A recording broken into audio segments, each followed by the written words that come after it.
Buddy. Hello, my name is Rick, and we're doing a rehearsal, yet another rehearsal, on the How to Make a Simple ebook. I'm doing this rehearsal in a slightly different setup. I'm standing up. I don't know what the actual how I'll be doing this talk on Thursday, but I figured let me just try it with myself upright as opposed to lying down on my couch type thing. So we're gonna go fire up the old presentation and then get going on the rehearsal. It's not timestamp on here, roughly. I don't know. And keep my eye on, but anyway, that's something that I'll be taking a look at, putting people in timeout. I don't think anybody's going to.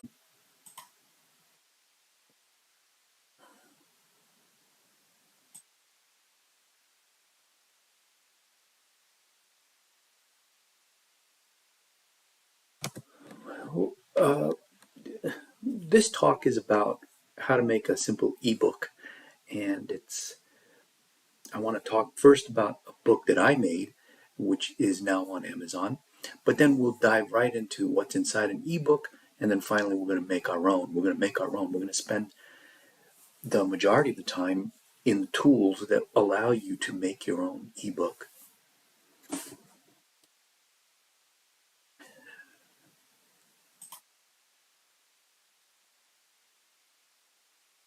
I'm going to first, these slides will be available, so don't worry about the material. And here, these slides all also have notes in them. So, for example, if I click on this, well, there are no notes here, but if I click on this, there are notes, and you'll be able to access them once I post these slides up. I wrote an ebook in 2017, roughly 5 years ago, and this it's why I come to this presentation. It's the experience I come to this presentation with. I made my own ebook. This ebook, it consists of some posts that were on my blog, and I just compiled a couple of them into an ebook. I went through this process just to learn what exactly is involved with making an ebook. It only sold 9 copies. So if somebody wants to be the 10th, here's a QR code which takes you to the book itself. But we're going to go and take a look at our own, though.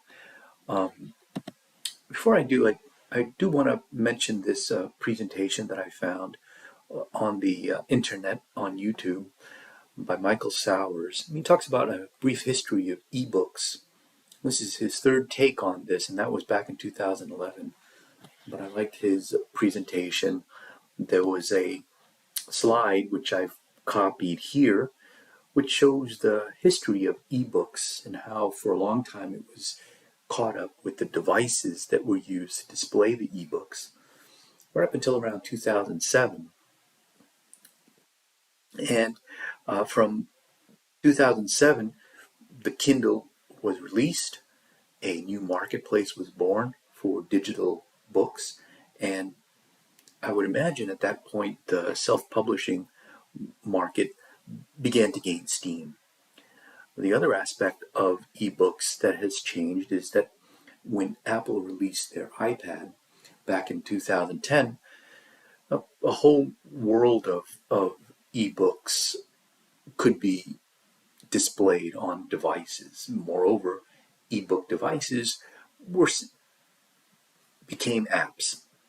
I mention all this because in Michael's talk, he also mentions and nods at ebook file formats. Back in 2011, he has here 3, but in reality, it's just 2.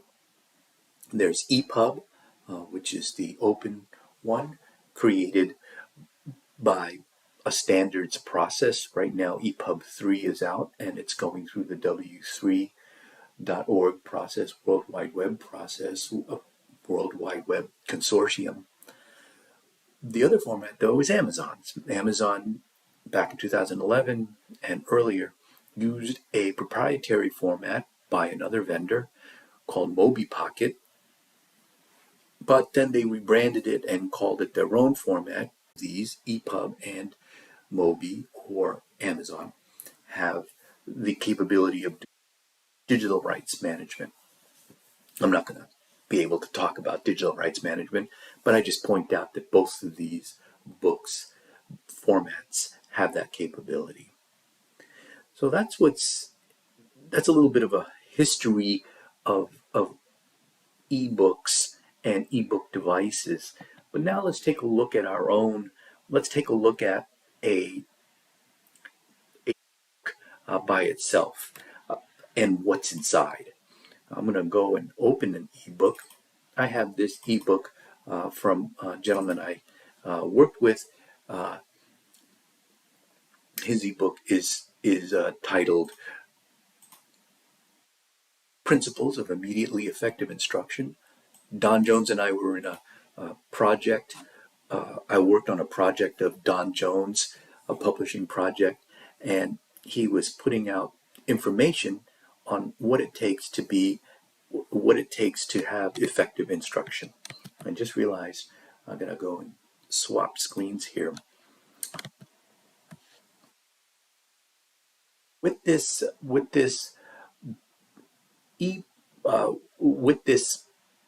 EPUB that I'm looking at, you see that I'm first of all on a software ebook reader called Acqueel. I'm not exactly sure how to pronounce it, but it's for Windows 10.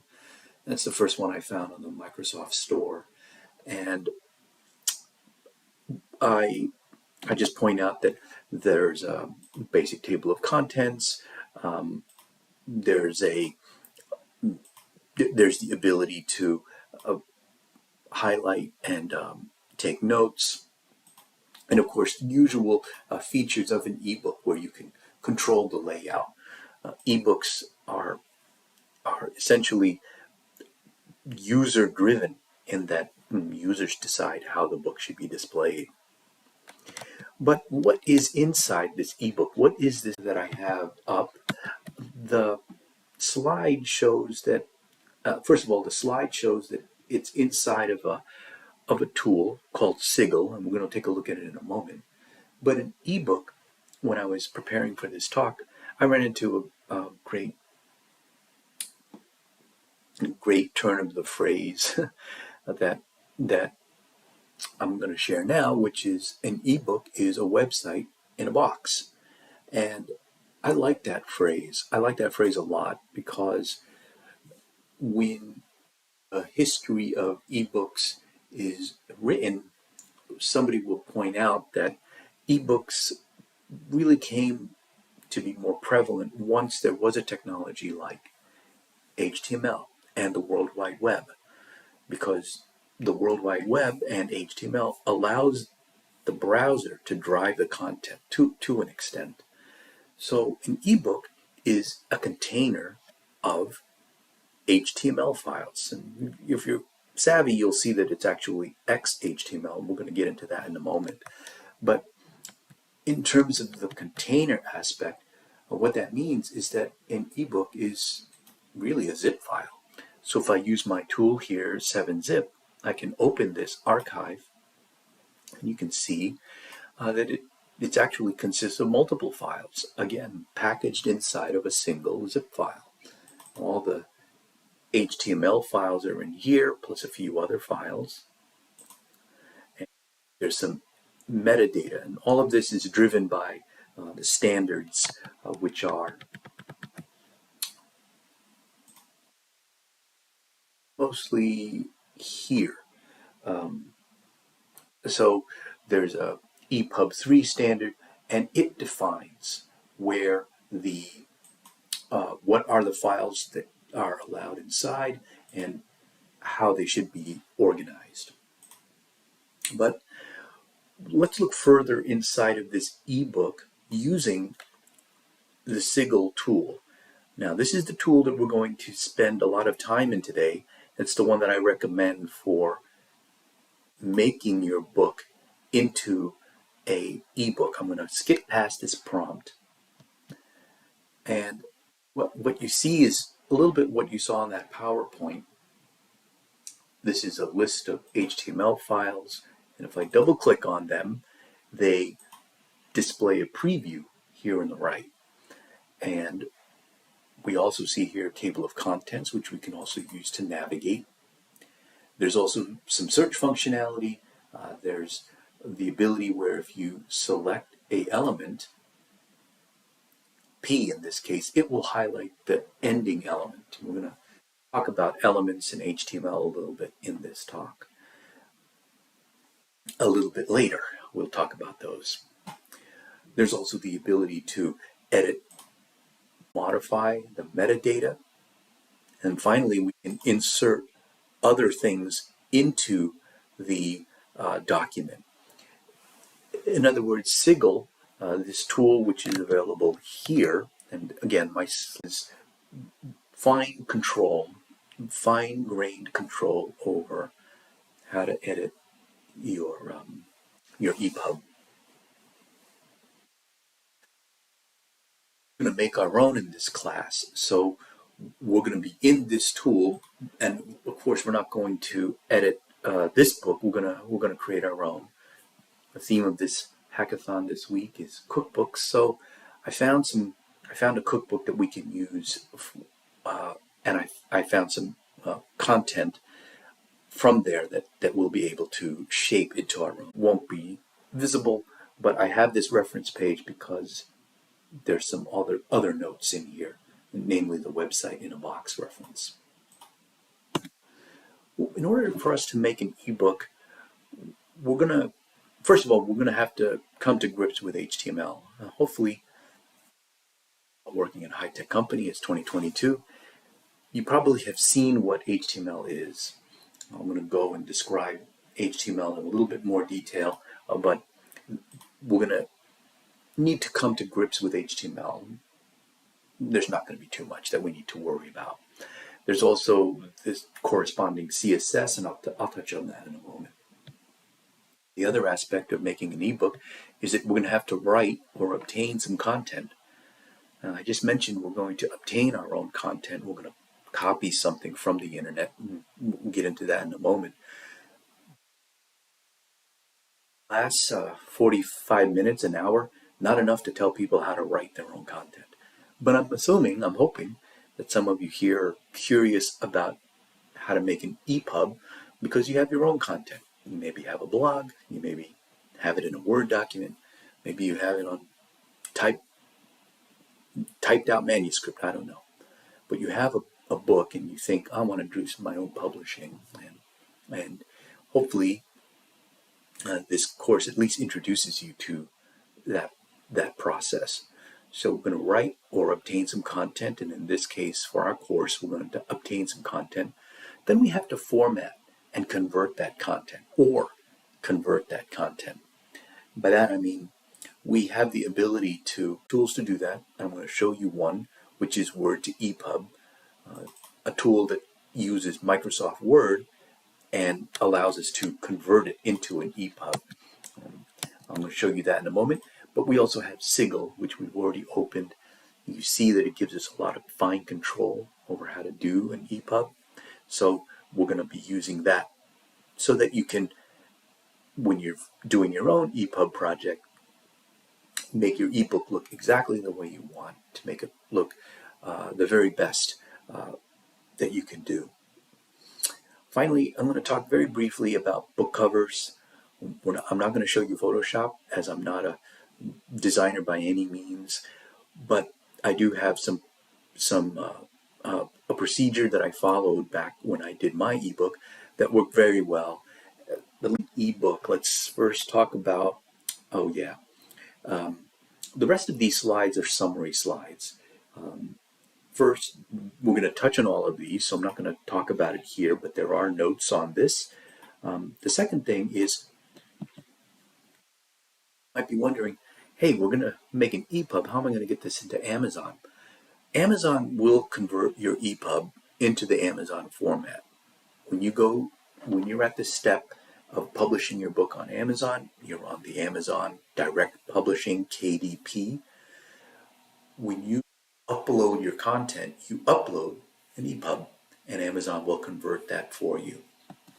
There's also tools like Calibre, which will also enable you to format your book for Amazon if you are not going to publish on KDP, meaning if you just want an ebook for your own personal use, you can do the conversion locally. But I contend that this part here, every Kindle has their own email address, Kindle address. There's a lot going on with converting to Amazon. Just consider these two pages as reference for how to go about doing a conversion. We're going to concentrate mostly on making our own content and looking at the procedures for making content. HTML. As I said, I'm hopeful people know what HTML is. It is a way to mark up text such that for every piece of text you can associate an element to it, and that element controls how that text should be formatted and displayed. So here's some HTML here on the right, and for this text here, heading 1, I've surrounded it with an element called H1. That H1 stands for heading level 1, and you see here it has a certain appearance. That's controlled by the browser. The same thing with the paragraph here. There's a paragraph, and I've surrounded it with the P tag. And there's also a few lists here.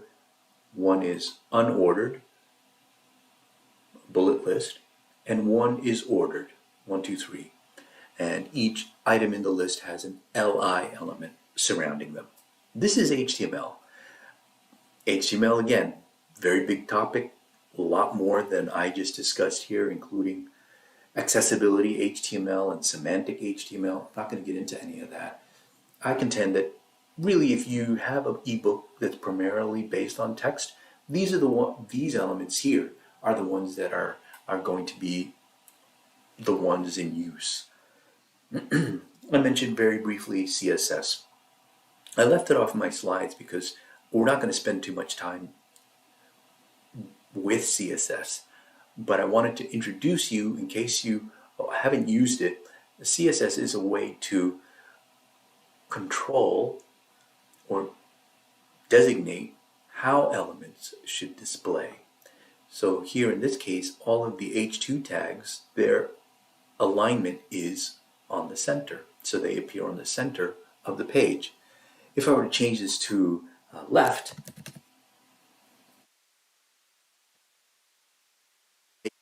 way back to the left. And CSS is full of these kinds of notations to control things like the text alignment, but also to control things like margin, to control things like background color.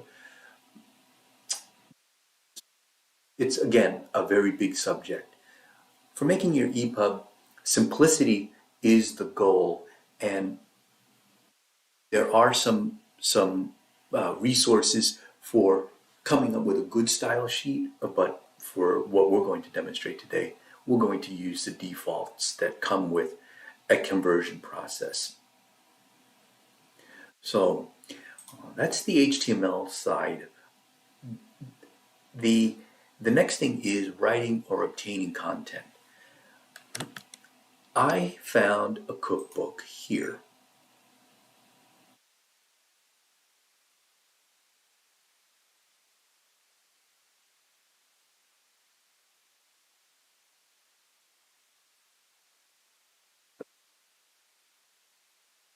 Organize that. I'm going to leave this site here. This cookbook is a cookbook that is from 1919. If I click on this, you can see its text. This cookbook is available because it is on the Project Gutenberg website. And the Project Gutenberg, if you're not familiar with it, it's a big website that contains eBooks which have their US copyright expired. And there are lots of books here, a lot of big books that are familiar to many of us, but there are a lot of little books, smaller books that are interesting just to look at and see historical things of that nature.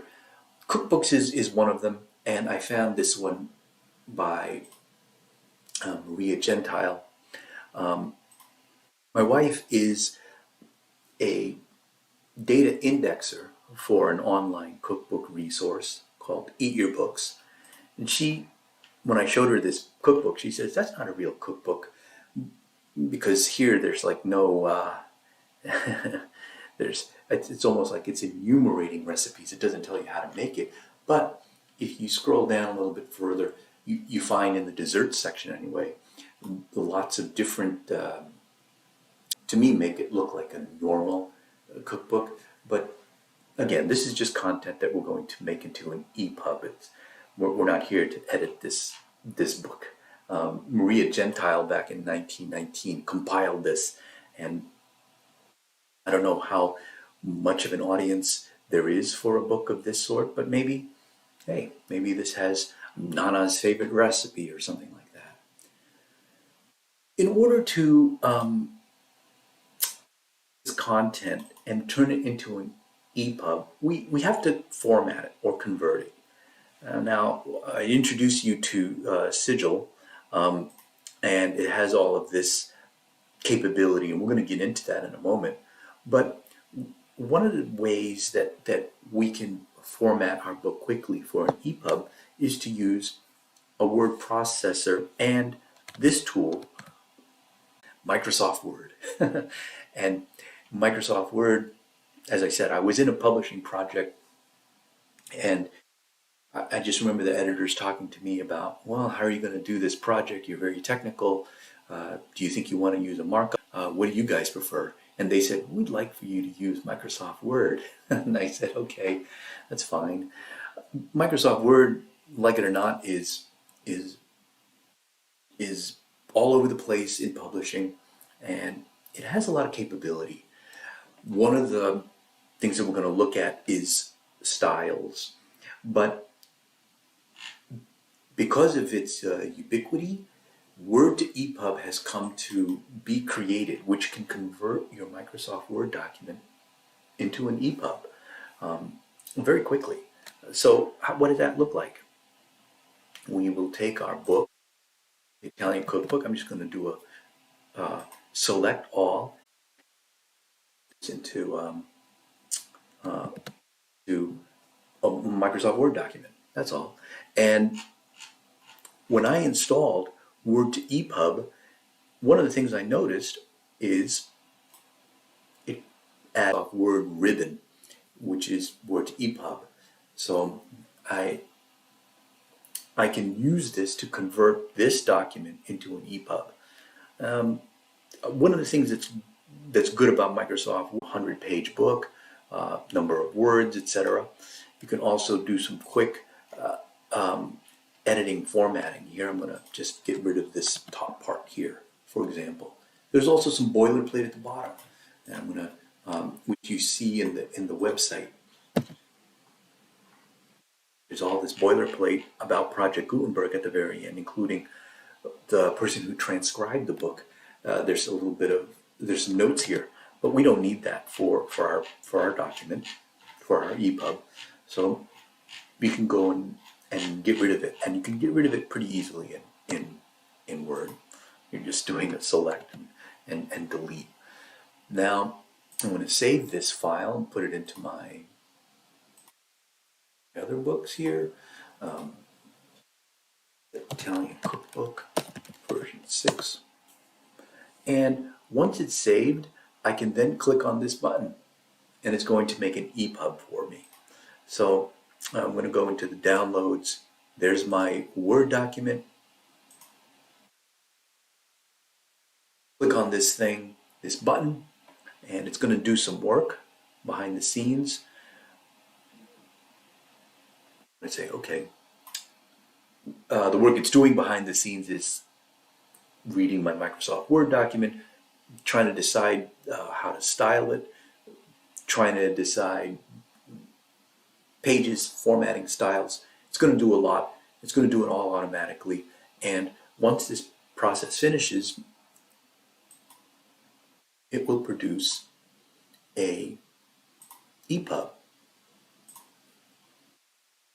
And we can then double click on this thing and see the EPUB here, version 6, with the table of contents that it constructed. Again, it's a little haphazard, it's a little machine generated. We're going to examine that a little more closely. And if I come out of this,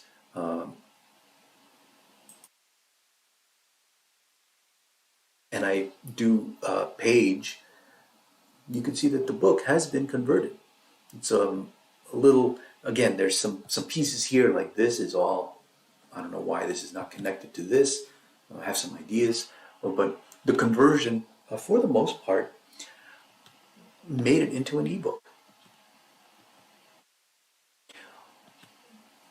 The EPUB is a quick and dirty way, albeit a way that's actually recommended by the people who are working on the EPUB 3 standards, because what it produces is a well-formed EPUB 3 EPUB file.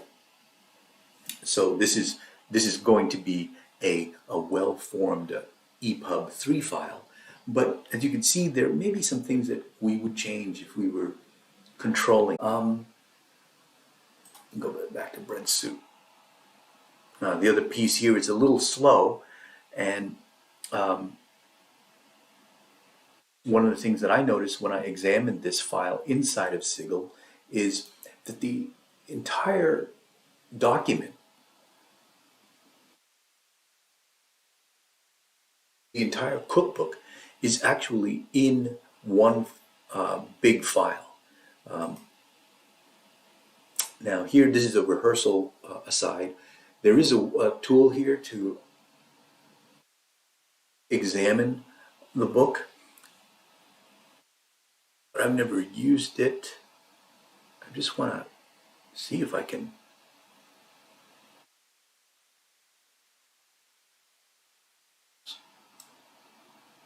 sworn that I had seen this capability.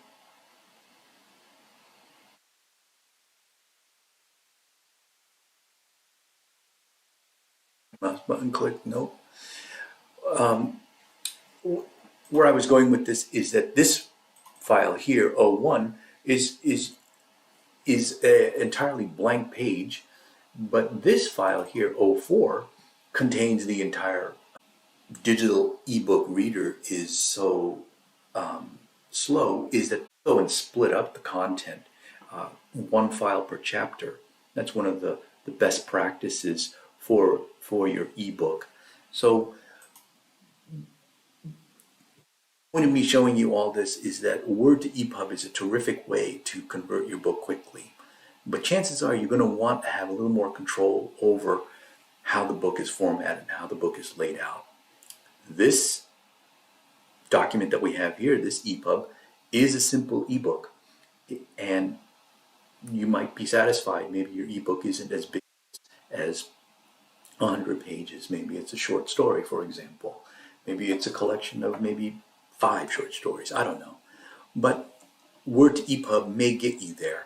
But I'm going to propose that what we're going to look at in Sigil will be something that you will probably want to look at because then you'll have a little bit more control over the document itself.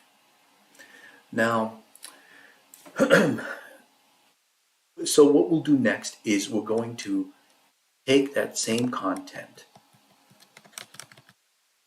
at Gutenberg. We're going to take this and we're going to bring it into the Sigil editor. That means that we're going to, well, first of all, I have a lot of these, so I'm going to close some of these. That's an older one. That's the one I just made, rather. This is another. Is I will open up Sigil by itself, have it start as an EPUB 3. This is a rehearsal aside. I did want to edit the preferences so that it would always start with EPUB 3. So I'm going to do that right now. Yeah, unfortunately, when I do the class, a lot of this I won't be able to cover, but hopefully people, if you're watching this after the class, if you are accessing these rehearsals, then that's a little extra detail, but chances are you're going to pick up on these if you spend any time in EPUB. In order for us to add this document, we need to somehow get it into Sigil. We need to somehow get this content. And actually the easiest way to do that is to just save this thing. Save this content as a single file, a single HTML file. Well, I think maybe I did HTML only. So I'm going to make this Maria Gentile version 6, and it's going to be just the HTML of this. And once I have this file here, the preview in Windows Explorer shows the HTML. What we can then do is add it as an existing file into our Sigil document.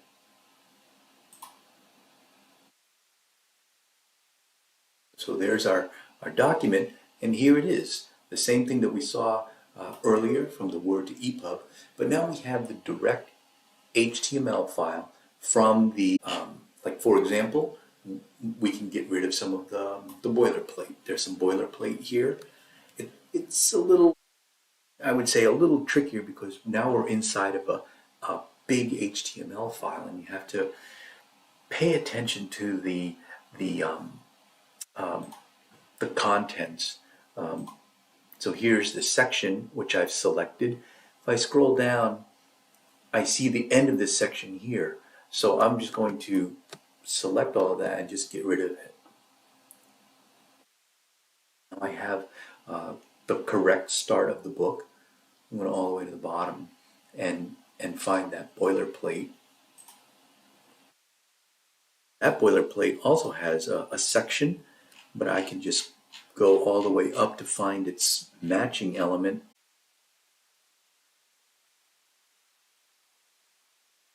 And I'll just get rid of it.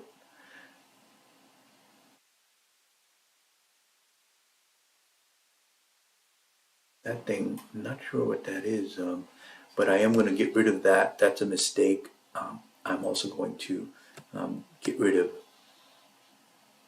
this as well, the transcriber notes. So it only ends on the index part. I just want to take a second to talk briefly about what we're doing here in relation to book projects.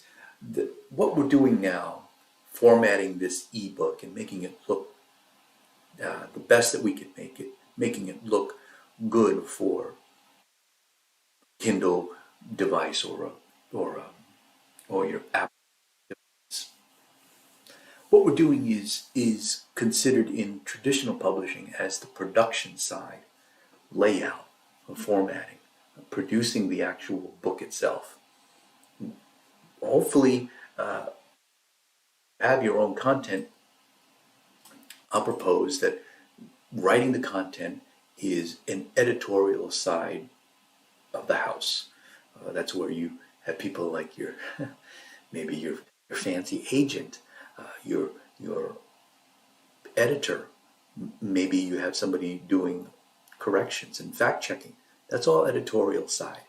What we're doing here inside of tools like Word to EPUB and Sigil is considered production side. And one of the features of self-publishing is that you get to do all of it.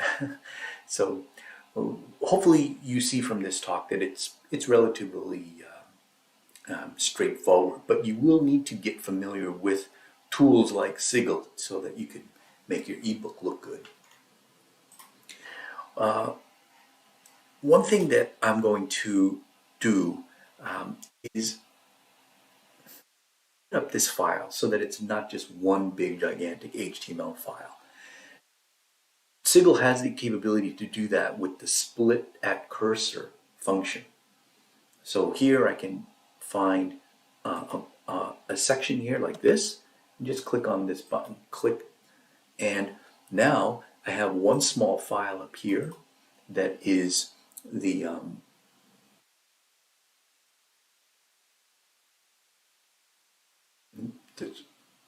yeah, I remember this rehearsal note. This gets a little confused, the tool. If I double click the new file, it just contains now the front page of the text. Now section 01 contains the quote rest of the book.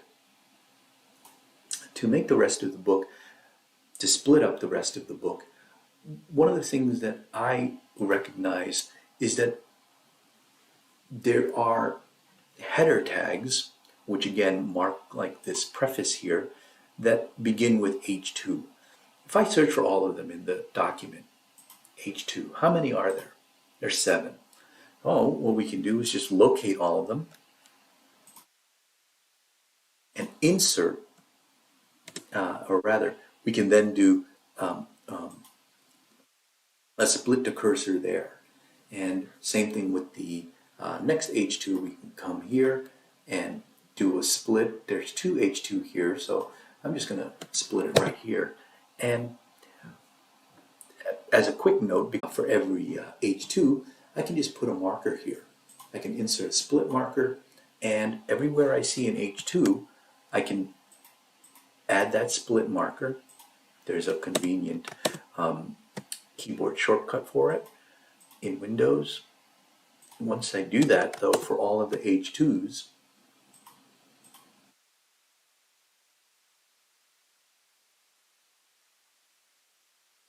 put that on its own line. I don't think it matters. Once I have all of the H2s marked with that split marker, I can then split at these markers that I've inserted. So when I press F6, it then produces all these smaller HTML files. So if I open up 4, that's just the index. If I open up this file, this starts the dessert section or the ices section. So that's how we would split up a big document. There's some resources on that PowerPoint slide, namely around formatting and making use of styles. But splitting content one file per chapter is a quote good practice for EPUBs. What we'd like to do is make a table of contents. The default one is not going to work for us. There's only one entry in it. In Sigil, H1s, it looks for all the H2s, etc., etc. There's I think 5 or 6 levels. So this is all of the header elements that are in this document. Now, we would go through this and select these one by one if we were doing this for real, like if I wanted to give this EPUB to my mother-in-law, for example. But for our purposes, we can just do up to level 2. And that will be all of and this toggle here shows all of the ones that we didn't add. So now we've selected all the H2s. You know what, maybe I want to add chicken with sherry, wild duck. Maybe I want to go and find some desserts like biscuit sultan, curly tart, etc. Um, lemon ice in there. Um, when I do that, the tool generate a table of contents for me. There's a very basic one, but the headers are all included, or rather the sections are all nested properly because H4s are inside of H3s, H3s are inside of H2, and so on. You can also fine tune this. I can come here and I don't want this part 2. It's the same place. I'm just going to delete it. So now there's no part 2 here in the table of contents. And that's really the work of formatting. There's on and on we can go. There's these recipes are all formatted with a span, but I showed you earlier that there are HTML documents, there are HTML elements that define a list. So maybe we want to use those HTML elements. That could be something you would do, and then you could maybe use find and replace to convert all of these. Like for example, I could take this and just make that into a list element. I don't remember how to do that. But you can see that that's some of the work we could do. There's also, as you might have seen here, there are some CSS styles. We can edit these, for example, or we could add our own style sheet, put that into the document. This class is the time slot is too short to go into all of those details, but I hope you can see that a tool like Sigil and some expertise knowledge with HTML will take you a long way with making your ebook look as good as it could be. Talk about that cover. There is a tool to add a cover, but what we need to do is we need to add the cover file into the book. And I've already made a cover, but let me briefly get into the creation of my old cover. I use this resource called Do-It-Yourself Book Covers. The gentleman here, Derek Murphy, he made a couple of YouTube on how to do an ebook cover inside of Microsoft Word. And I remember thinking, thank goodness he did this, because I don't know how to use Photoshop. I don't own Photoshop. There are other tools, but what exactly is the procedures? What size should things be?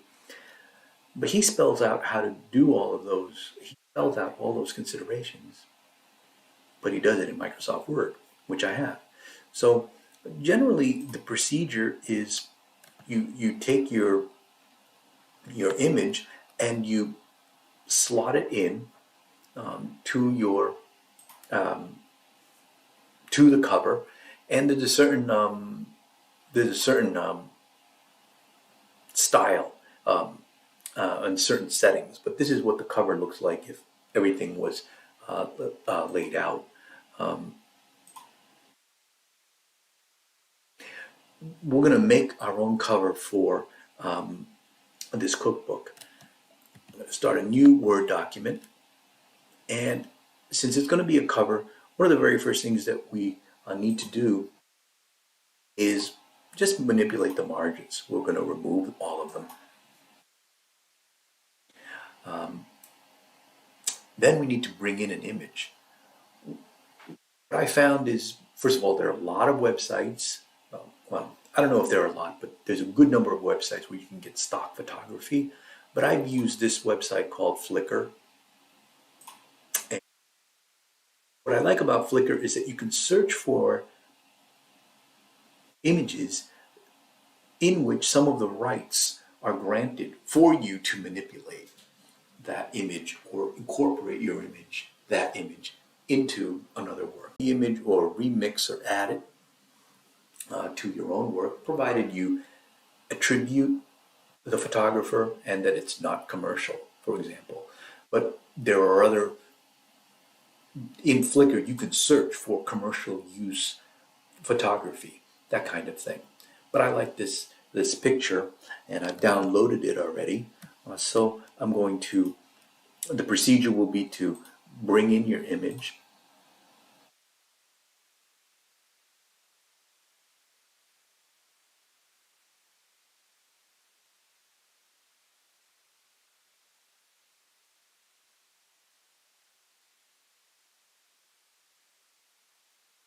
Going to first put all the text in front of it, which means we're going to put the image behind the text. It's from the perspective of the object. So the object here is the image.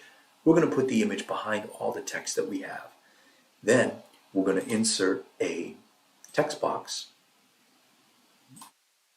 Just put in the Italian cookbook version 6, for example. Crank the font size.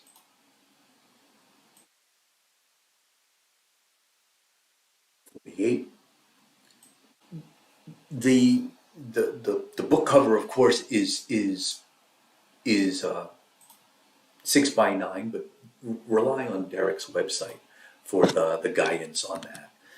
But what you'll do is just crank the image so that it fills up the space. Then you're going to just move it around so that you get just the right angle. Maybe I'll try this angle today, just as if for example. Then you can go back to this text and I don't know, you can format this so that there's no fill, for example. Then you can format the here. I'm going to do that again. Make the text be a certain color. So that would be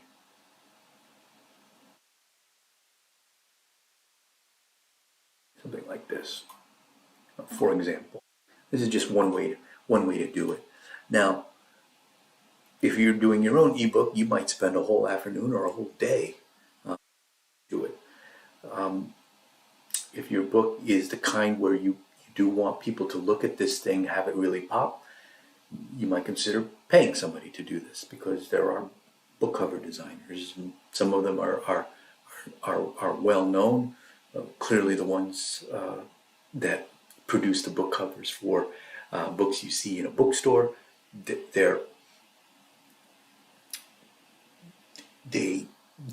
have a skill set to marry an image with the right text. The other part that I like from the do-it-yourself book is that he has a resource for your font that you should use. So, say if I was writing a Western, I might want to use one of these fonts. But if I were writing a sci-fi book, I may want to use some of these fonts. And these kinds of considerations, designing a cover, is just to show that you can do a lot of things yourself, and it's fun to learn all of these things. But depending on the stakes, you may want to bring in somebody to handle. Add the image that we've saved. So we would take that Word document, we would save this as a PDF, and then take a screenshot of that PDF or convert that PDF to an image. Once we have that, since I've already done this already, I just add an existing file, this image that I already took of the cover.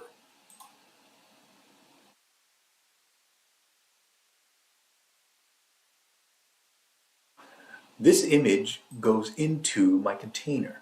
Remember, an ebook is a container of HTML files plus some of these other assets.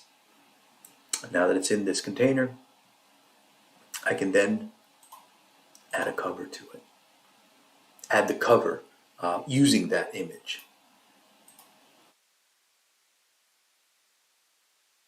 And we're at the end. we just need to add some metadata. And put here Italian 6. Now make this, add the contributor. Let's say it's me. I'm also going to add the author. This format here for the contributor and the creator, this HTML, this metadata format is again spec'd out in the EPUB standard.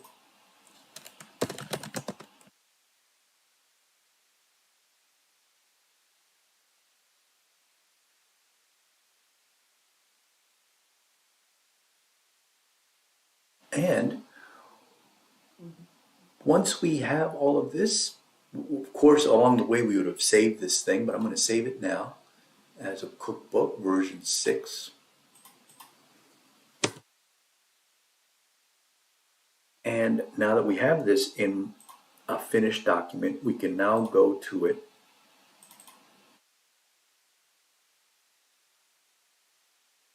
live, but let's open this in Acteel Reader. Now we have here the Italian Cookbook V6 from the metadata. We can take a look at our basic table of contents, one that we controlled, and then I page across and it looks okay. Oh, take a look at this part here, these page 7s. I think this is part of a consequence of us just importing the raw HTML in the preface.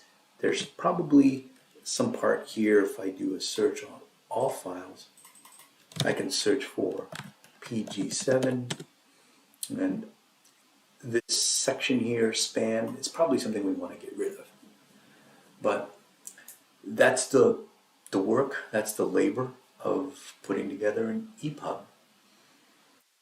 This book, the cookbook, is probably not so simple. There's a good amount of formatting that we need to play with, but I hope you are seeing what the iterative process will be to generate this ebook. Now, I'm going to put a time check into the YouTube.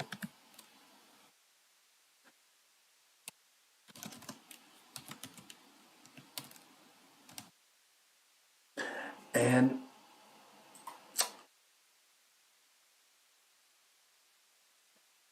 I'll close it here. This rehearsal went for about an hour, a lot longer than the previous times, creeping up to the earlier things, but I was going slow. On the day of the talk, I really do want to try to hit 40 minutes, so when I rehearse it Tuesday or Wednesday, I may cut a lot more out. Maybe I'll not spend so much time talking about quickly and jump right into Sigil. A lot of it also depends on what the audience will direct me to, but I do want to have a space of 15 minutes so that people can ask questions and not feel rushed. Checking out this rehearsal. Everybody next time.